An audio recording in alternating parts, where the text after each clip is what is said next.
안녕하세요. 영화 김일성의 아이들 제작한 김대강 감독입니다. 오늘은 저희 영화 김일성의 아이들 자료 대공개의 두 번째 시간으로 불가리아에 북한 전쟁과들이 처음 도착했을 때의 상황에 대한 이야기를 좀 같이 여러분들과 나눠보도록 하겠습니다. 당시 북한 아이들이 이 유럽에 왔을 때 이용했던 열차는 이 시베리아 횡단 열차였다고 합니다. 대략 한 일주일에서 10일 정도의 시간이 걸렸다고 하니까 정말 굉장히 오랫동안 그 시간이 걸린 셈이죠. 제가 이제 이 자료를 여러분들한테 공부하면서 먼저 이제 간단하게 좀 배경 설명을 좀 드리고자 하는데요. 1951년에서부터 시작해서 이제 아이들이 오기 시작했으니까요.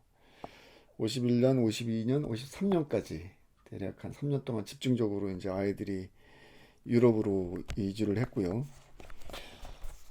당시에 이제 대부분 아이들이 한 200명에서 300명 정도 이 기차를 타고 왔다고 하니까요. 정말 정말 좀 쉽지 않은 어떤 그런 여정이었다는 생각이 듭니다. 그 많은 아이들을 인솔하고 정말 유럽까지 간다는 것 자체가 지금 생각해봐도 참 그 쉽지 않은 여정이었을 거라는 생각이 좀 들어요. 루마니아에서 제가 만났던 한 노인분께서는 당시 북한 전쟁과들이 이주했던 그 열차에 관해서 좀 이야기를 하시면서 그러니까 아이들을 많이 수용을 열차에 많이 수용을 해야 됐기 때문에 그 의자들을 갖다가 이렇게 떼냈다라는 증언을 해주시더라고요. 그러니까 이제 아무래도 의자가 있으면은 인원을 많이 수용할 수 없기 때문에 의자를 다 떼내고 그냥 마루판 위에서 그냥 아이들이 그냥 뭐 눕기도 하고 앉기도 하면서 이렇게 했다고 하니까 사실은 뭐 일주일에서 10일 정도 그 긴 여정 동안 기차 안에서만 그렇게 생활하면서 그 딱딱한 마루에서 생활했다는 것 자체가 얼마나 힘들었을까 좀 그런 생각이 듭니다. 공식적인 기록에 보면은 북한 전쟁과들을 실은 첫 번째 열차는 51년 10월부터 운행을 했다고 합니다. 51년 10월이면 뭐 한국 전쟁이 아주 치열하게 전개됐던 시점이고요. 그해 겨울부터 이제 그눈 덮인 시베리아 평원을 지나서 일단 모스크바로 이동을 했죠. 그러니까 시베리아 대륙을 횡단한 거죠. 그러니까 오늘날 우리가 이제 시베리아 횡단 열차라고 하는 그 노선을 말하는 것 같습니다. 그래서 모스크바에 1차적으로 도착한 다음에 모스크바에서 아이들이 간단하게 좀 휴식을 하고 그 다음에 옷을 갈아입었다고 하더라고요. 그러니까 대부분 동유럽 5개 나라에 있는 증언자들이 이야기하실 때 아이들이 신발이라든가 옷이 굉장히 깨끗했다 그런 증언들을 하고 계세요. 그러니까 그런 걸로 봐서는 아마도 아이들이 모스크바에서 새로운 어떤 유니폼으로 교복 같은 걸로 갈아입지 않았나 그런 생각이 들고요. 모스크바에서 이제 다시 이제 각각 자신들이 거주해야 될 장소로 이동을 한 거죠. 그러니까 폴란드, 뭐 체코, 루마니아, 불가리아, 헝가리, 옛날 구 동독까지 이렇게 이주를 한 것으로 지금 나타나고 있습니다.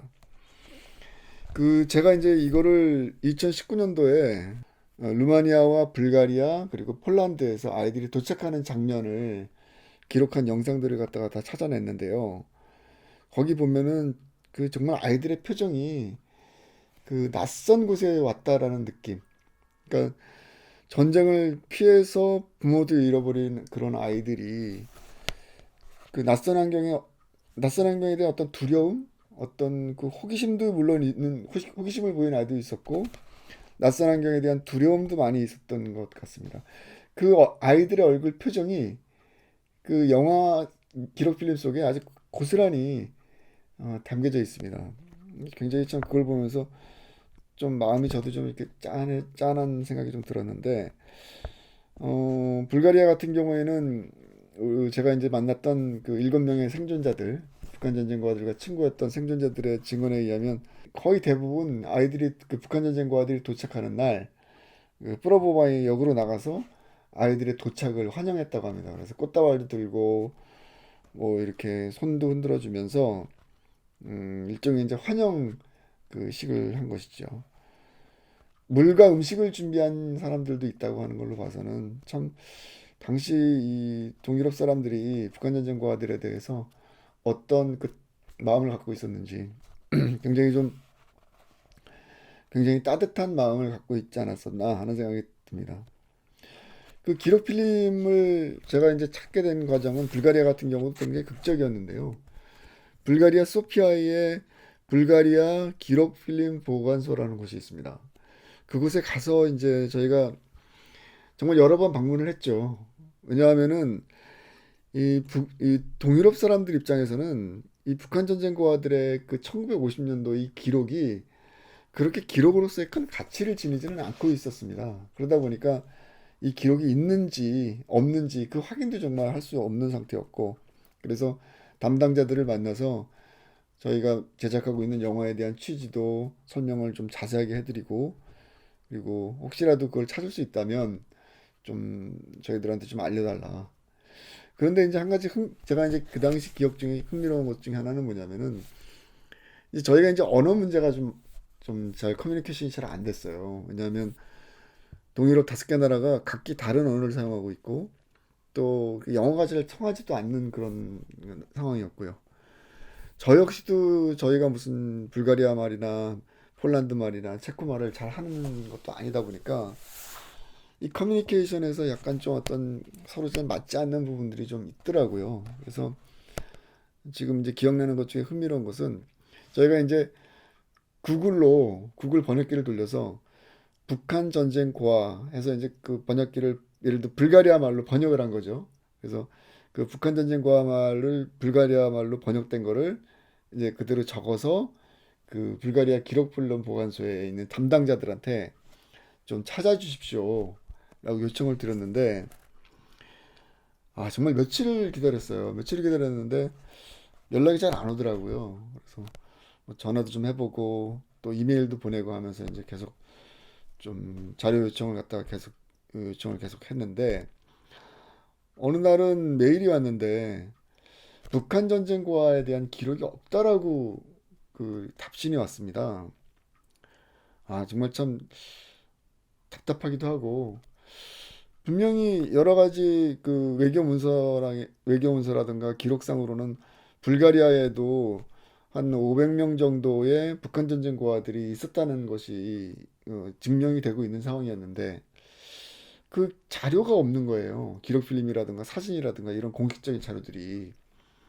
그래서 이게 어디에서 문제가 있는지 쉽게 포기할 수는 없고 그 불가리아까지 갔는데 쉽게 포기하고 돌아올 수는 없는 일 아닙니까? 그래서 왜 자료가 없다고 얘기를 할까 한참을 고민하다가 그냥 제가 우연한 기회에 그럼 북한 전쟁 고아라고 하지 말고 김일성이란 이름으로 검색되는 자료가 있는지 좀 알아봐 달라 그랬어요. 사실 그게 정말 신의 한 수였습니다. 그러니까 이 북한 전쟁과에 대한 별도의 그 자료 인덱스가 정리가 안 돼 있는 상태예요. 그러다 보니까 북한 전쟁과로 검색을 했을 때는 자료가 나오질 않는 거죠. 그런데 김일성으로 좀 검색을 해 주십시오라고 제가 부탁을 드렸더니 며칠 있다가 연락이 온 거예요. 자료가 있다고. 그래서 제가 이제 다시 가서 어떤 자료인지 그 확인을 했죠. 그랬더니 역시 제 예상이 맞았던 게 김일성으로 검색을 하니까 관련되어 있는 북한 관련 자료들이 거의 대부분 검색이 돼서 나오더라고요. 그리고 제가 그토록 기다렸던 불가리아의 북한 전쟁 고아들이 처음 도착했던 상황들, 그 기록 필름 역시도 어, 보존이 되어 있더라고요. 심지어는 아이들이 처음 1952년 도착했을 때 상황과 1959년 아이들이 떠날 때 상황까지, 그러니까 출발과 그 어떻게 보면 이제 이별의 순간, 작별의 순간을 담은 그 영상이 기록 필름으로 남아 있었습니다.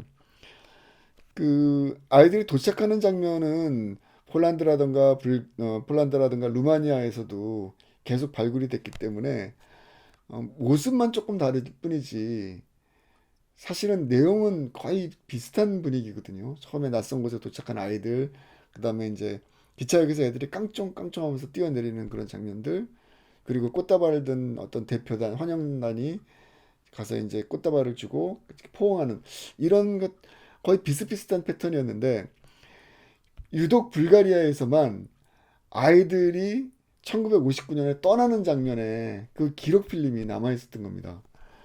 아, 그때 정말 그 순간 정말 잊지 못할 정도로 좀 가슴 벅찼던데요. 왜냐하면은 1951년도 상황은 아이들이 키도 작고 정말 다 어린 아이들이에요. 개구장이처럼 막 기차 찻장에서 막 손을 내는 장면이라든가 이런 것들을 이제 제가 여러분들한테 보여드리겠지만 정말 그냥 말 그대로 그냥 동네 아이들 같은 그런 표정입니다.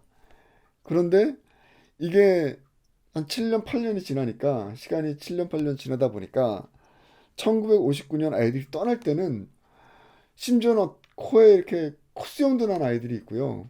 애들이 훌쩍 자라 있는 거예요. 조그만 애들이 거의 없고 거의 대부분 애들이 이제는 뭐 한 고등학교 정도 되는 정도의 그 우리 제가 봤을 때는 그 정도 되는 아이들 그리고 여자아이들 같은 경우에도 이렇게 단발머리를 한 아이들도 있었고요.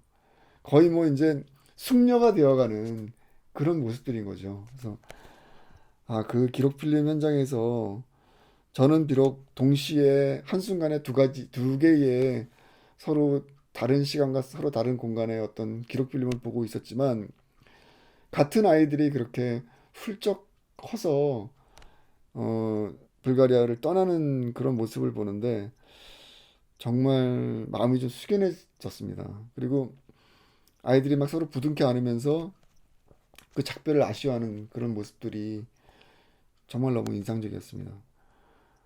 올 때보다도 어떻게 보면은 떠날 때는 더 아쉬움과 더 그 서운함 이런 것들이 그 화면 속에 그대로 고스란히 간직되어 있는 그런 기록 필름이었습니다. 그래서 아, 정말 이 아이들이 동유럽에서 전쟁으로 인해서 부모를 잃고 또 뜻하지 않게 정말 먼 곳까지 온 아이들이었지만 그곳에서 7년, 8년이라는 긴 시간이 지나면서 그들 사이에서 정말 우정과 어떤 사랑이 정말 가족과 같은 형제와 같은 어떤 그런 감정들이 싹 텄다라는 그런 생각이 좀 들었습니다. 여러분들도 보시면 아마 저와 비슷한 생각을 가지실 것 같은데요. 어쨌든 여러분 이제 저희가 제공하는 그 불가리아에 도착하는 북한 전쟁과들의 첫 도착 모습 그 상황을 여러분들 한번 잘 보시고요. 어떤 느낌으로 그 당시에 아이들이 그 낯선 곳에 도착했는지 여러분도 한번 상상을 해보시기 바랍니다.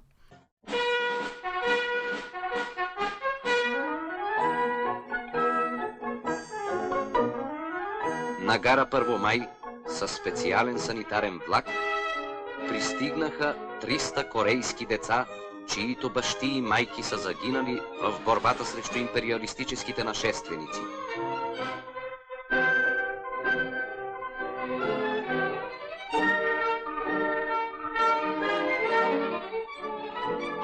Заместник-председателят на Централния съвет на Българския червен кръст Димитър Халов говори за бащинските грижи на партията и правителството към осиротелите корейски деца. Те ще бъдат настанени в добре обзаведено общежитие с подходящи преподаватели и постоянен медицински надзор. Грижата на нашия народ за децата на загиналите във войната корейци е проява на международната солидарност, на братската дружба между корейския и българския народи.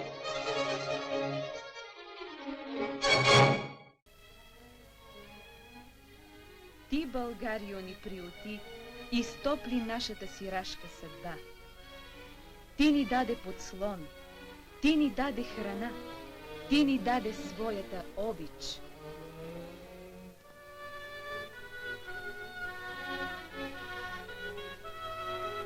Шест години от тогава ние се завръщаме в нашата свободна Корея. Дали ще ни познаят? Ние израснахме в топлия вискут, скъпи български братя. Благодарим ви! благодарим ви.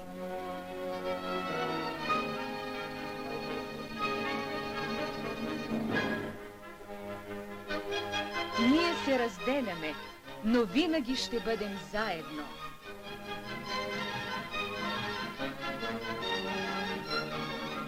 Довиждане, наша втора родино, скъпа, незабравима България.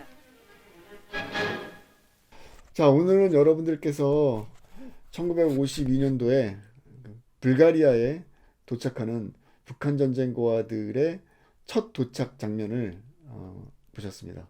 여러분들 어떠셨습니까?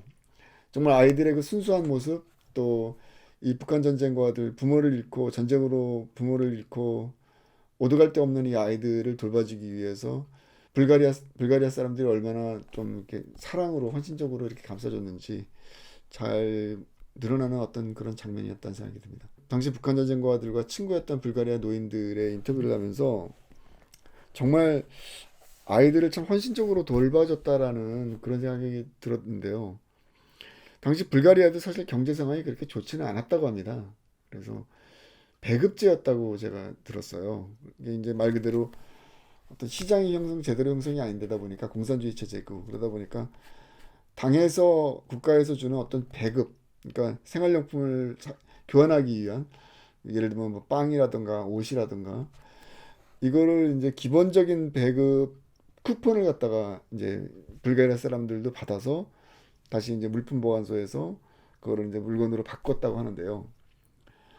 특별히 경제적 지원이 그렇게 썩 좋지 않았다고 합니다. 그리고 불가리아도 전쟁이 제2차 세계대전이 끝나고 모든 기간 산업이 황폐화되고 여러 가지 생활 필수품들이 원활하게 수급이 안 되던 상황이다 보니까 결국은 불가리아 사람들은 자신들이 받은 그 쿠폰을 북한 전쟁고아들을 위해서 나눠줬다라는 얘기입니다.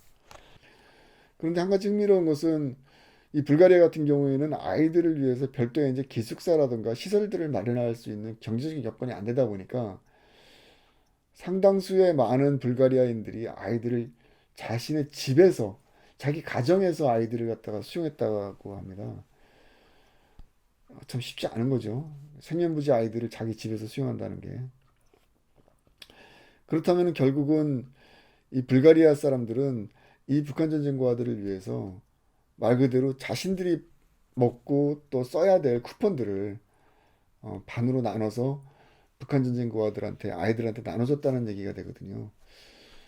그만큼 사실 그 당시에는 참 되게 헌신적으로 정말 소박하지만 그런 어떤 인간애가 그 사회에서 좀 시대에 좀 존재하지 않았나 그런 생각이 듭니다.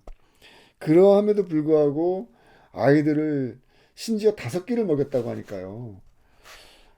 정말 이게 상상할 수 없는 일이죠. 그러니까 불가리아에 있는 생존자들의 증언에 의하면 보통 이제 자신들은 어떤 고무신을 신었다고 합니다, 보통. 그런데 가죽으로 만든 신은 신을 수 없을 정도로 이제 경제적으로 어려웠다고 하는데요. 그래서 비록 자신들은 고무신으로 만든 신을 신었어도 북한에서 온 아이들을 위해서는 가죽신을 갖다 제공했다고 하고요.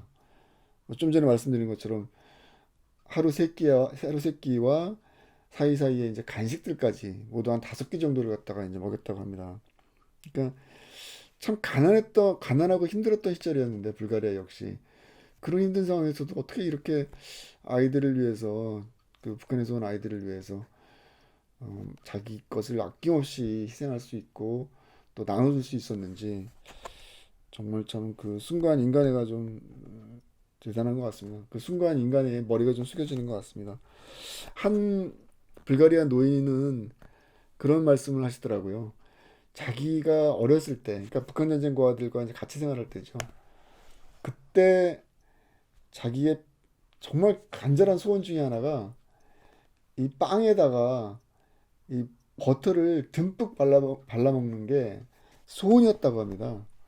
그러니까 그 얘기를 하는데 말 그대로 당시 이분들이 어떻게 생활했는지 1950년대 불가리아의 경제 상황이 얼마나 힘들고 열악했는지 그것을 이렇게 마음속으로 느낄 수 있는 그런 인터뷰였던 것 같습니다.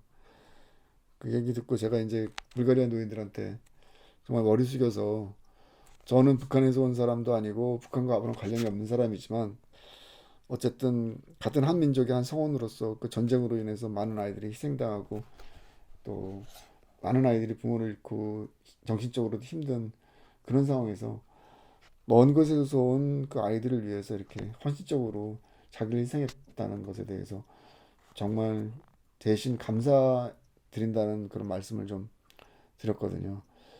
지금 그 기억이 좀 새록새록 다시 나네요. 어쨌든 오늘은 여러분들과 함께 북한 전쟁과들이 처음 도착하는 그런 장면들 같이 보았습니다. 저희 그 자료 대공개 이 작업들은 앞으로도 계속 진행될 것 같고요. 다음 시간에도 보다 더 알차고 또 우리가 이 전쟁을 한국 전쟁의 아픔 그리고 이 과정에서 북한을 좀 제대로 이해하고 북한을 올바로 알자라는 차원에서 이 원전 자료들을 공개하고 있는 것이거든요. 그래서 여러분들이 어쨌든 좀 많이 좀 응원해 주시고요. 이 자료들을 통해서 어떻게 보면 북한이라는 체제가 어떻게 형성되어 왔는지를 여러분들도 좀 같이 고민해 보실 수 있는 시간이 됐으면 합니다. 장시간 시청해 주셔서 감사합니다. 다음 시간에 뵙도록 하겠습니다. 감사합니다.